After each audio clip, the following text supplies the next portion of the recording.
Aïe, aïe, aïe, aïe, aïe, aïe, aïe, le Real Madrid aura des regrets et il y a une équipe, qui se frotte les mains forcément parce qu'avec ce match nul entre le Real Madrid et l'Atlético Madrid, mes chers camarades, c'est bien le Barça qui peut revenir à 1 point de l'Atlético et à 2 points du Real Madrid. Bon, j'espère vraiment que vous allez bien. Nous allons parler de ce match-là entre le Real et l'Atlético. Les regrets, vraiment des regrets pour le Real Madrid parce que l'Atlético aura bien joué dans sa première période, voilà, notamment fait ce qu'ils ont l'habitude de faire, c'est-à-dire, concéder assez peu, d'occasions, avoir quelques miettes et réussir à réagir et c'est vrai que la première période n'est pas très, très belle, soyons très honnêtes, voilà, c'est un match, relativement fermé avec, quasiment enfin, on n'a aucune occasion pour le Real. Mais pourquoi il y a des regrets pour le Real? Parce que 1-1, on pourrait s'imaginer un match relativement serré et en première période, il n'y a pas eu d'occasion réelle à part un penalty de l'Atlético, mais en seconde, ouais, oui, les gars, la seconde période, c'est 16-6 pour le Real, 9 cadrés, 5 grosses occasions. Le match était vraiment à sens unique, enfin à sens unique, beaucoup, beaucoup plus d'occasions pour le Real en seconde et en fait, voilà, je pour ceux qui ont regardé le match, je vous pose la question: comment est-ce que vous jugez ce genre de match-là? Est-ce que vous retenez la réaction madrilène en seconde période du Real, hein, je veux dire, qui fut très, très bonne, hein, honnêtement, voilà, le match du Real en seconde période, il est excellent. Pour moi, il est excellent. Excellent dans, on va dire, les intentions, alors et peut-être un peu moins excellent au niveau de la finition forcément, au niveau du déséquilibre, mais c'était assumé. Mais il était bien, bien, bien meilleur. Alors comment on fait? On dit: «Ouais, je retiens, la réaction très, très bonne» ou est-ce que je retiens le fait que tu fais une période entière où tu, n'existes pas? Alors c'est très compliqué. Je vous invite évidemment à me donner votre avis, surtout, voilà, si vous êtes supporter ou non. Il y a pas de problème. L'Atlético, je pense que ce point-là, c'est rien de bien grave non plus. Voilà, je pense que tu vas aller chercher un match nul au Bernabéu, ça va et je pense que les supporters de l'Atlético sont quand même, contents dans l'absolu. Mais la première période, trouvez-vous cela, normal que le Real Madrid tire cette fois tous des tirs, tous les tirs sont extérieurs de surface? Il y a juste celui-là de Vinicius, oui, voilà, qui a l'entrée de surface. C'est pas normal. Enfin, je veux dire, ce n'est pas normal d'avoir le ballon, de ne pas pouvoir produire avec. Ça a été la grande, grande, grande, grande difficulté en première période. Alors évidemment, ils se sont bien rattrapés, hein, je suis d'accord avec vous, mais Vinicius, notamment en première, c'est très, très compliqué. C'est honnêtement extrêmement dur. Voilà, c'est pas non plus pour critiquer, c'est un joueur que j'aime énormément. Il aura fait une seconde période bien, bien, bien plus dynamique, mais c'est un peu chaud. C'est honnêtement un peu chaud et voilà, on nous rappelle quand même une chose claire, nette et précise. Rodrigo est réellement le meilleur joueur offensif du Real cette saison. Je pense que là, on peut développer machin, qui est le joueur offensif le plus constant, le plus régulier et le plus performant sur la moyenne, sur la durée depuis le début de saison, c'est-à-dire depuis août. C'est probablement Rodrigo. Il est excellent et moi, je peux regretter une chose vis-à-vis d'Ancelotti, quel est, votre, mon avis à votre avis? Bah, en fait, c'est que tu as un banc tu as un banc, voilà, Brahim, que tu fais rentrer notamment à la 88e, bah, ça me rend un peu triste. Enfin, tu as quand même du bon. Arda, il peut dynamiter un match, il peut, voilà, trouver une passe exceptionnelle, on sait jamais. Hendrick, bon, voilà, je sais pas à quel point, mais dommage. Certes, tu n'as peut-être pas le plus grand banc de l'histoire, tu as aussi, des absences importantes au niveau de la défense, c'est vrai, mais tu vois qu'il y a un petit problème, tu vois que tu n'arrives peut-être pas à avoir ce surplus de finition, voilà, tu pourrais essayer d'aller chercher à mort le résultat. Bon, on fait rentrer notamment Brahim Diaz, qui dans l'absolu, je pense que c'est bien, mais à la 88e minute, tu vois un peu l'idée. Je suis un peu dans le regret vis-à-vis de ça et oui, donc forcément, je pense qu'il y a des regrets, hein, côté Real sur, ce match-là, forcément. Voilà, regardez, le gars, je vous ai screen, les statistiques en première période, c'était assez chaud. Là, je vais vous montrer les dribbles réussis. Donc, Rodrigo avait réussi 2 dribbles sur 3 en première période. C'était le joueur du Real le plus en jambes. Quand tu vois, voilà, Bellingham qui aura tenté un dribble non réussi, Kylian Mbappé, 0 dribble réussi sur 3 en première, où, il n'a pas été non plus, nul, hein, Mbappé en première, simplement, il voulait, il avait de l'envie, tu sentais quand même que, voilà, il essayait de faire de mouvements, machin. Juste, il aura eu un peu trop de déchets techniques. Vinicius aura fait vraiment une première période très, très compliquée. Alors, j'ai pas screen les stats, mais il avait raté énormément, à peu près tout. D'ailleurs, voilà, il a quand même réussi à faire 3 dribbles sur 7 en seconde. C'est un peu compliqué. Il a eu, pas mal de pertes de balles, il faut le dire. Il a à peu près tout raté. À la fin du match, il crée quand même 3 occasions et voilà, c'est pour ça que je pense que si vous vous posez la question, quel aura été le problème du Real Madrid sur ce match-là? Pas tant au niveau de la créativité. En première, oui, mais si tu prends sur l'ensemble du match, voilà, à la fin, tu as quand même des occasions créées. Lucas Vazquez, il aura fait un match très, très, très compliqué, notamment défensivement en première période, c'est une vérité.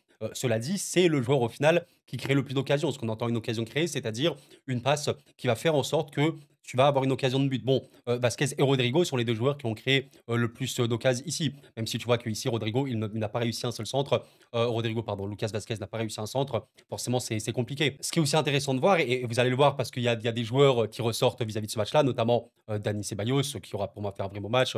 Valverde est toujours dans sa constance. L'expected assist, c'est dans ce sens-là, à quel point ta passe peut être une passe décisive. Bon, il a fait vraiment une très, très bonne passe. Je ne sais plus pour qui, peut-être, d'ailleurs Bellingham, Ceballos qui aura été extrêmement précis à la passe. D'ailleurs, voilà, on parle d'un joueur qui a fait une passe ratée sur le match, 101 sur 102, 5 passes longues réussies sur 5. Bah, record du match, voilà, avec Jude, qui aura réussi quasiment toutes ses passes longues. Voilà, Ceballos, parfait sur ce registre-là, pas de problème.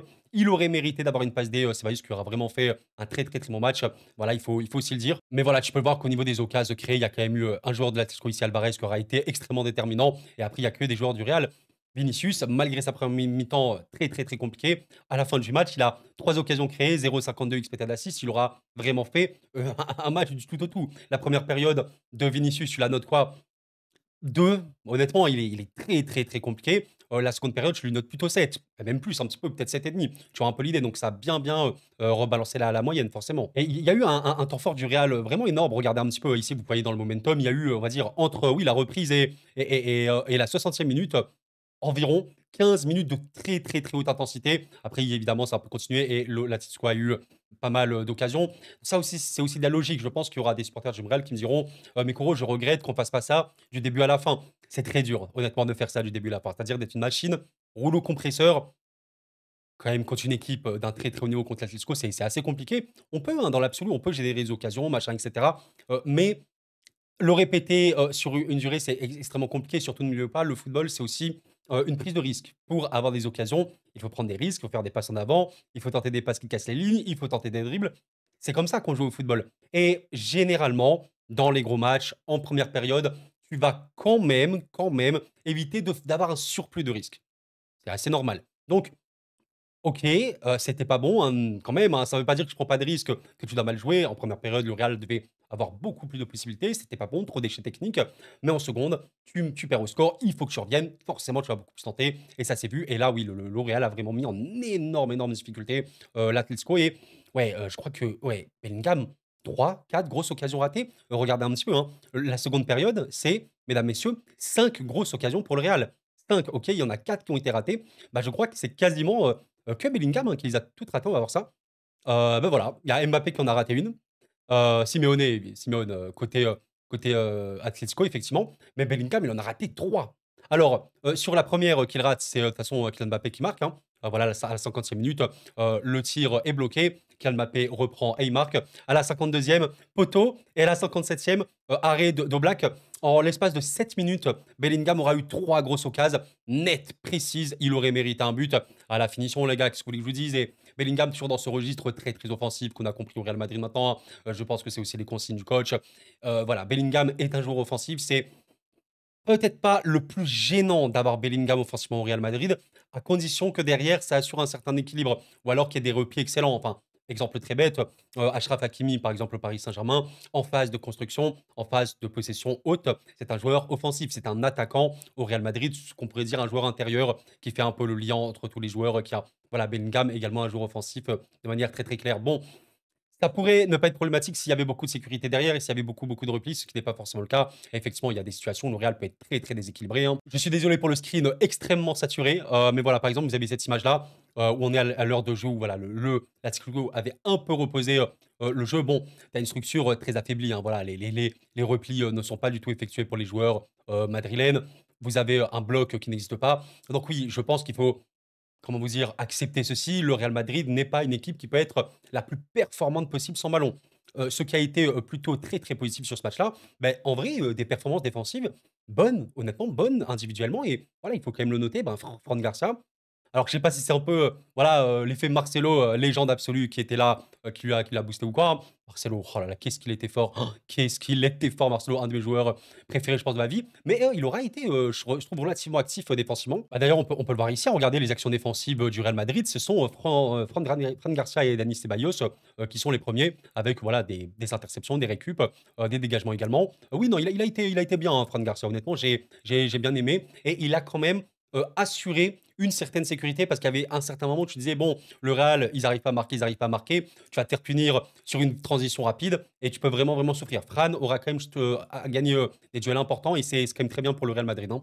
Peut-être pas des duels à proprement parler, mais à minima, réussir à récupérer des ballons, et ça, c'est quand même le plus important pour le Real. Je voulais quand même vous montrer à quel point, voilà, Rodrigo est très, très fort au football. Alors là, vous le voyez pas trop, il est derrière ma caméra, je vais l'enlever rapidement. Vous le voyez ici, sur votre écran, qui est en train de fixer, les joueurs de l'Atlético Madrid. Joueur, très fort et en vrai, je pense que pourquoi Rodrigo est peut-être meilleur, cette saison-là, en tout cas de ce que je vois, hein. Vous me dites si vous n'êtes pas, d'accord avec moi, mais je pense que voilà, vous le voyez, hein, vous voyez aussi bien que moi les matchs, pardon. Rodrigo, je pense que ce qu'il a de plus, par rapport aux autres joueurs offensifs, c'est qu'il est assez juste, mine de rien. Il fait pas de mauvais choix, déjà vis-à-vis des passes et tout, ça c'est une vérité, mais surtout, il a pas beaucoup de déchets. J'ai pas souvenir, de matchs, comme par exemple Vinicius, ou Mbappé cette saison, à diverses périodes où ils ratent, ils perdent le ballon, machin, truc. Il y a énormément ce genre de moments, même voilà, Vinicius par exemple en première période, il a à peu près tout raté.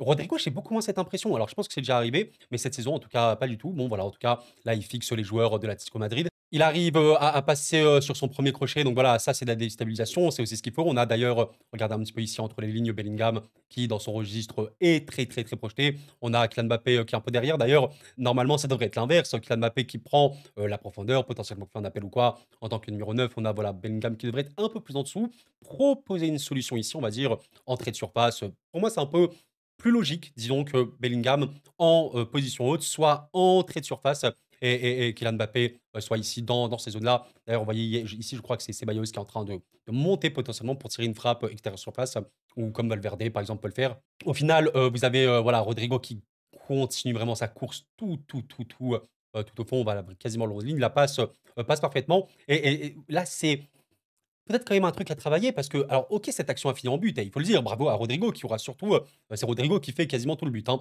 il faut quand même le dire.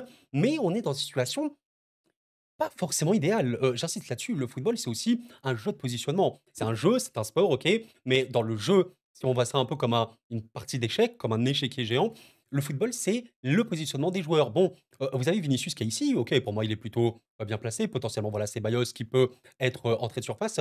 Mais voir Bellingham plus Kylian Mbappé, littéralement sur la même ligne, sur le même couloir, bon, tu vois un peu l'idée? Mouais, ça aurait été un peu plus préférable, de les voir peut-être là ou un ici ou quoi. Ça aurait été un peu mieux. Bon, bah, écoutez, au final, ça finit au fond. Il faut dire aussi que Rodrigo a vraiment, vraiment, vraiment très, très bien fait l'action. La structure de l'Atlético est complètement hachée, hein. Regardez un peu la ligne défensive de 4. Bon, ça va pas du tout. Ici, on a un sorte de double pivot, voilà, complètement cassé.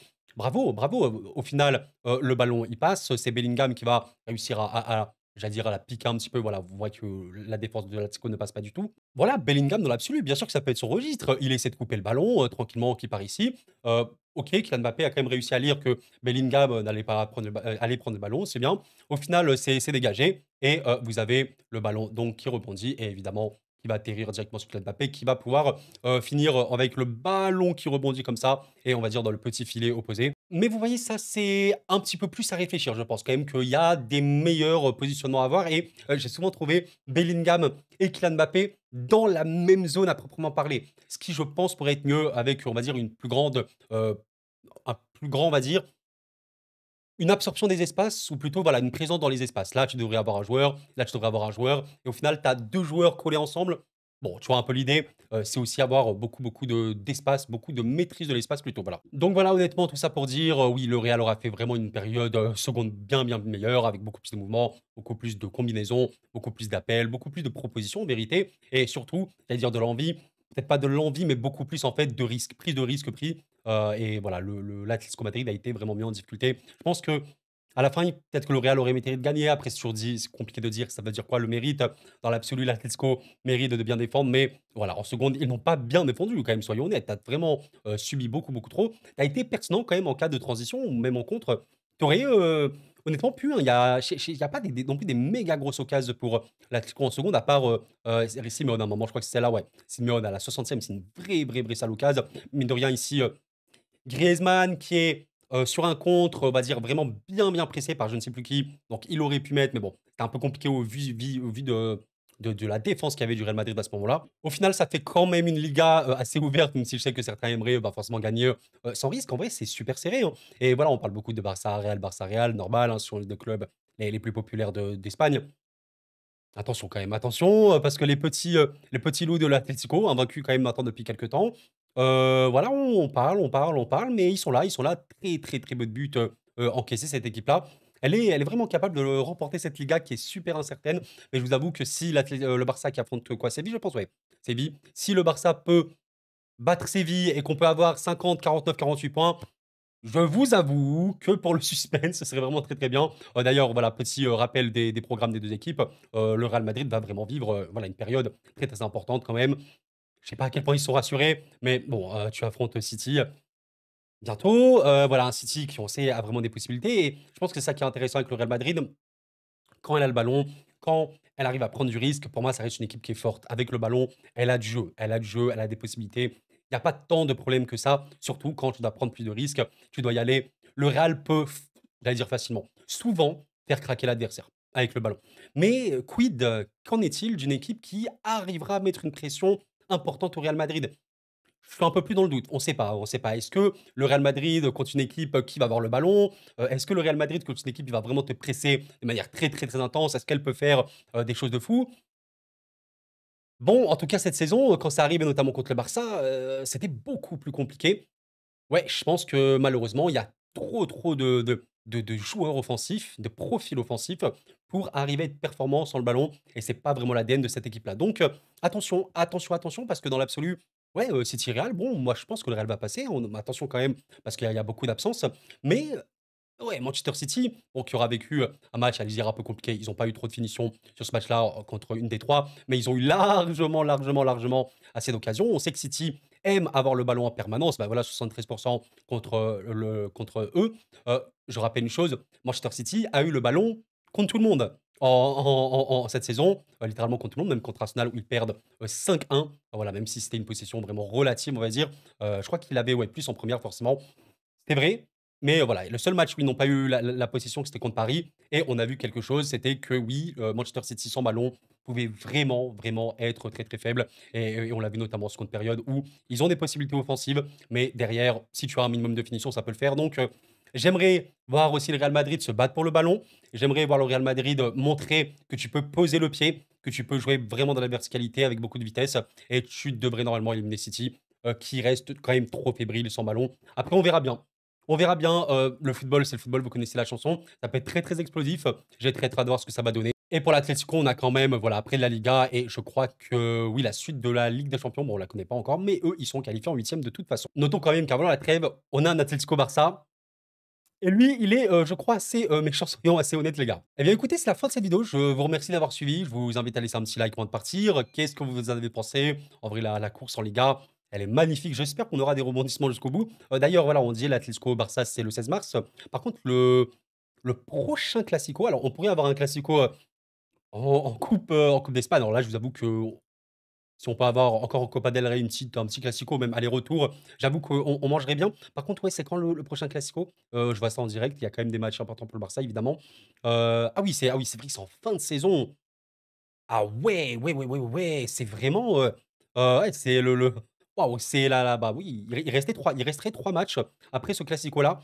17 h, bon, je crois que pour l'instant, le match n'est pas encore, l'heure n'est pas encore officielle, mais oh là là, les gars, j'imagine un scénario en mode Barça à Real Madrid, ultra, ultra serré au classement et ce match-là sera le match décisif.